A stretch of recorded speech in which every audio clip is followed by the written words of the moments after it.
എറണാകുളം കളമശ്ശേരി നഗരസഭയിൽ 22 പേർക്ക് ഡെങ്കിപ്പനി. നഗരസഭ ആരോഗ്യ വിഭാഗത്തിലെ 6 ജീവനക്കാരും ഡെങ്കിപ്പനി ബാധിച്ചവരിൽ ഉൾപ്പെടും. മഞ്ഞപ്പിത്തം വ്യാപിക്കുന്ന മലപ്പുറം വള്ളിക്കുന്നിൽ 278 പേർക്കാണ് രോഗം.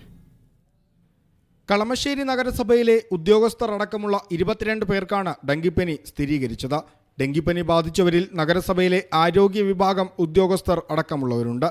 ഉണ്ണിച്ചിറ പ്രദേശത്തെ 3 വാർഡുകളിലാണ് കൂടുതൽ രോഗികളുള്ളത്. സംഭവത്തിൽ നഗരസഭാ ചെയർപേഴ്സൺ ആരോഗ്യകാര്യ വിഭാഗം ഉദ്യോഗസ്ഥരുടെ അടിയന്തര യോഗം വിളിച്ചുകൂട്ടി കാര്യങ്ങൾ വിലയിരുത്തി രോഗലക്ഷണങ്ങൾ ഉള്ളവരിൽ പരിശോധന നടത്തുന്നുണ്ട്.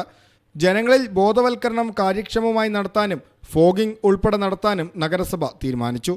മഞ്ഞപ്പിത്തം വ്യാപിക്കുന്ന മലപ്പുറം വള്ളിക്കുന്നിൽ പ്രതിരോധ പ്രവർത്തനങ്ങൾ ആരോഗ്യവകുപ്പ് ഊർജിതമാക്കിയിട്ടുണ്ട്. അബ്ദുൽ ഹമീദ് MLA നേതൃത്വത്തിൽ വിവിധ വകുപ്പുകളുടെ സംയുക്ത യോഗം ചേർന്നു. 278 പേർക്കാണ് മഞ്ഞപ്പിത്തം ബാധിച്ചത്. വള്ളിക്കുന്ന്, ചേലമ്പ്ര, മൂന്നിയൂർ, തേഞ്ഞിപ്പാലം പഞ്ചായത്തുകളിലാണ് മഞ്ഞപ്പിത്തം വ്യാപിക്കുന്നത്. മീഡിയ 1 കൊച്ചി.